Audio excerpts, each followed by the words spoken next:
ये कहीं कहीं महागठबंधन के खाते को भी खुलता हुआ देखा गया है। हमारे साथ राष्ट्रीय जनता दल से उत्पल जी जुड़े हुए हैं। उत्पल जी, क्या आपको तस्वीर नजर आ रही है? क्या आपके जो मुद्दे तेजस्वी यादव की तरफ से गिनवाए गए मंच पर सबसे ज्यादा रैलियां उन्होंने की, 189 जनसभाएं उन्होंने की है, उसका असर क्या नहीं हो पाया? नहीं, देखिए, जो तस्वीर अपने टीवी पे आप दिखाएंगे हमें तो वही दिख रहा है, लेकिन जमीन पर बिल्कुल अलग है ये बात। एग्जिट पोल देखिएगा, पिछले कुछ वर्षों से हमेशा बिफर जाता है एग्जिट पोल जब आता है तो। और मैं आपको बता देना चाहता हूं कि महज 65 घंटा के लिए ये 65 घंटा तक चलेगा। 65 घंटा के बाद बिहार में तस्वीर बिल्कुल बदली हुई नजर आएगी। एक नई सरकार आने वाली है बिहार में, और जो सरकार आने वाली है वो बिहार की जनता का मूड ऐसा है। बिहार की जनता जो है ना, ये थकी हारी सरकार से पूरी तरह म्याज बना चुकी थी कि हमें ये सरकार नहीं चाहिए। दूसरी तरफ जो बिहार के नौजवान थे, जो महिला सुरक्षा है, और मैं बार बार कहता हूं पलायन, रोजगार, ये तमाम मुद्दा जो हमारे गठबंधन की तरफ से उठाया गया, विशेष तौर पे तेजस्वी जी की तरफ से उठाया गया। और देखेंगे आपकी केंद्रीय नेता, प्रधानमंत्री और तमाम लोग आए, वो कहीं कोई मुद्दा की बात नहीं कर पा रहे थे। इस स्थिति में बिहार के लोगों ने जो मूड बनाया है वो आपको 65 घंटा बाद पूरी तरह स्पष्ट हो जाएगा। तो बार बार यही कह रहे हैं कि विकास पर वोट हुआ है, हमने विकास किया है, हमने तब्दीली लाई है, बिहार में विकास नजर आ रहा है, ऐसा कह रहे हैं जया। लेकिन आप देखेंगे जो ये अभिरंजन जी से बात कर लेते हैं, पत्रकारों का अनुभव क्या कहता है वो भी जानते हैं। ये जो आंकड़े अभिरंजन जी हम दिखा रहे हैं, पोल्स ऑफ पोल्स के आंकड़े हो 243 सीटों के लिए, या जो हमारा आंकड़ा है, ये क्या लग रहा है? क्या इसी तरीके का ईवीएम जब खुलेगा, नतीजे जब सामने आएंगे, आंकड़े आएंगे, तो इसी तरीके के ये आंकड़े रहेंगे? अब देखिए, जब सारे आंकड़े एक ही दिशा में जा रहे हो तब हम लोगों को भी मानना पड़ता है कि उसके सही होने की गुंजाइश बढ़ जाती है। अगर कॉन्ट्राडिक्टरी दिखता तो हम लोग कहते कि हाँ भाई कुछ कॉन्ट्राडिक्टरी है, कुछ कन्फ्लिक्ट है, हो सकता है परिणाम कुछ अलग होगा। लेकिन जब सारे के सारे एक ही डायरेक्शन में जा रहे हैं तो प्रोबेबिलिटी तो बढ़ जाती है। लेकिन जैसा कि आप भी बता रही हैं और हम भी समझते हैं, हम भी कहना चाहते हैं कि असली रिजल्ट तो 14 को ही पता चलेगा। मैं 2-3 चीजें देखिए बताना चाहता हूँ। एक तो मैं ये कहना चाहता हूं कि अगर जनसुराज के बारे में इस तरीके का रिजल्ट लोग बता रहे हैं और सारे के सारे उनको 0 सीट लगभग दे रहे हैं, तो ये बहुत बड़ा डिजास्टर होने वाला है जनसुराज के लिए, क्योंकि कम से कम 1000 करोड़ रुपए का उनका इन्वेस्टमेंट इस चुनाव में है। हो सकता है कि मेरे अनुमान से ज्यादा हो, मैं बहुत कंजर्वेटिव फिगर दे रहा हूं आपको।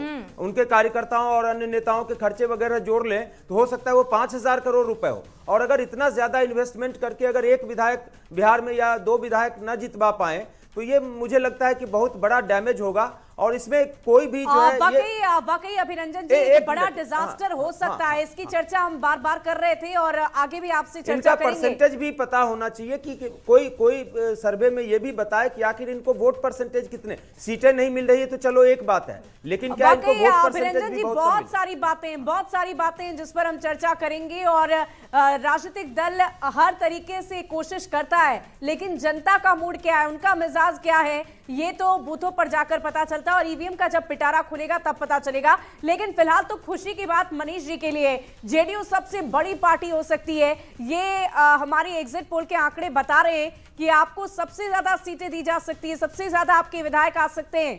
ये तो बहुत खुशी की बात होगी मनीष जी आपके लिए।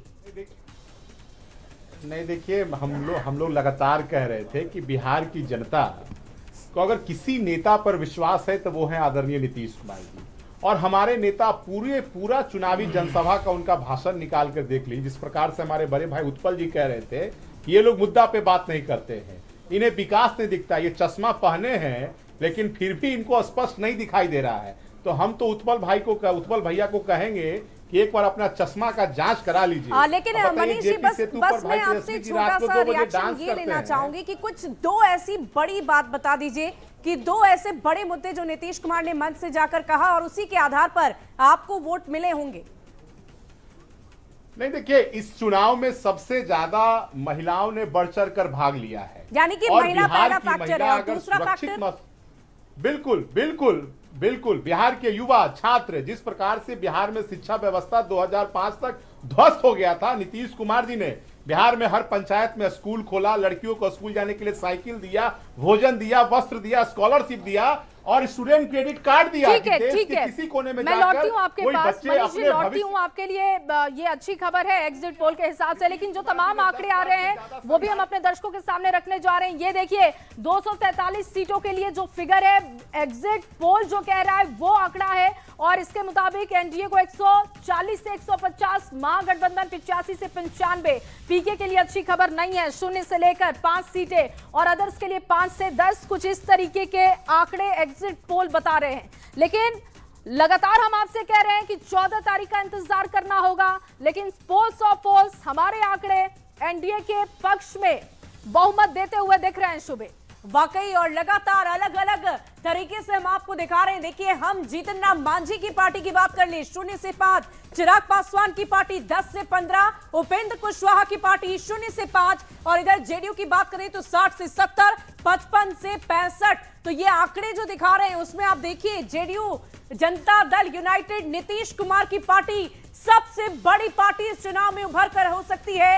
ऐसे हमारे आंकड़े बता रहे हैं। जया, बिल्कुल, और महिलाओं वाला फैक्टर जिसका जिक्र मनीष जी कर रहे थे, जिसका जिक्र वो भी कर रहे थे, युवाओं वाले फैक्टर की बात कर रहे थे, वो लग रहा है कि काम करता हुआ दिख रहा है। घटक दलों का क्या है आंकड़ा, वो हम रख रहे हैं। देखिए, बीजेपी 55 से 65 है, जेडीयू 60 से 70, हमको 0 से 5 सीटें मिल सकती है।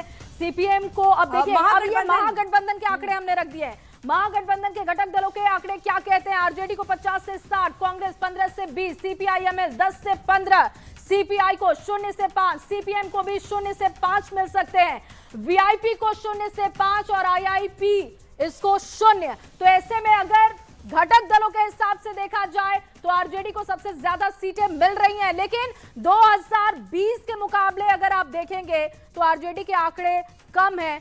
लगातार हम बात भी कर रहे हैं, संजय जी का रुख करूंगी मैं। संजय जी, ये जो घटक दलों के आंकड़े दिखा रहे हैं, चाहे वो एनडीए घटक दल हो या फिर महागठबंधन की बात करें, ये जो आंकड़े हैं घटक दलों के लिए एग्जिट पोल बता रहा है, उस पर आपका रिएक्शन क्या है? नहीं, देखिए, गठबंधन दोनों हैं, दोनों के घटक दल जो हैं वो उनकी कमजोर कड़ियां हैं, चाहे वो एलजेपीआर हो, चूंकि वो लोकसभा में स्ट्राइक रेट की बात कर रहे थे, तो अगर 29 सीटें उनको मिली है और अगर वो 10 भी जीत जाते हैं, हालांकि इसको मैं एग्जैक्ट नहीं मानता हूं, तो मैं मानता हूं चूंकि हम लोग भी जमीन पर चीजों को सेंस करते हैं कि वो उनकी कितनी सीटें आ रही है। जहां तक ये जो उनके साथ हम है, हम का ये जो आंकड़ा है उसको लेकर के भी है, और उनके साथ जो आरएलएम है जो 6 सीटों पर लड़ रहे हैं, 1 सीट दिखा रहे हैं, तो घटक दलों में एनडीए में भी घटक दल उनकी कमजोर कड़ी है। यहाँ भी इंडिया गठबंधन में भी अगर हम लोग आ जाते हैं तो वो जो पान समाज पार्टी आईपी गुप्ता जब गांधी मैदान में जब भीड़ हुई थी तो लगा कि बिल्कुल अलग तस्वीर होगी, 3 सीटें उनको दी गई थी, शून्य पर वो दिख रहे हैं। कांग्रेस, हालांकि अभी कहा जा रहा है कि कांग्रेस ने बहुत अधिक होगी न कम होगी, लेकिन कांग्रेस में मानता हूं कि कमजोर कड़ी साबित होगी। आने दीजिए, एग्जैक्ट पोल का जब रिजल्ट आएगा तो कांग्रेस इनके लिए इस बार भी, क्योंकि कई जगह ये दोस्ताना संघर्ष कर रहे थे, आपस में वाकई संजय जी, आकलन करना जरूरी होता है, लेकिन हम राजनीतिक दलों से भी रिएक्शन ले लेते हैं। बहुत मेहनत की है, ताबड़तोड़ जनसभाएं की है, लेकिन जो रिजल्ट, खास करके हमारे साथ इस वक्त कांग्रेस से शिशिर कौंडल्य जी जुड़े हुए हैं, जरा आपसे बातचीत करना चाहूंगी। शिशिर जी, बहुत बहुत स्वागत आपका। लेकिन इस वक्त हमें ये बता दीजिए कि ये जो आंकड़े हमारे एग्जिट पोल में नजर आ रहे हैं, इससे तो आप महागठबंधन की स्थिति बेहतर तो नजर नहीं आ रही है, क्या कोई कमी रह गई?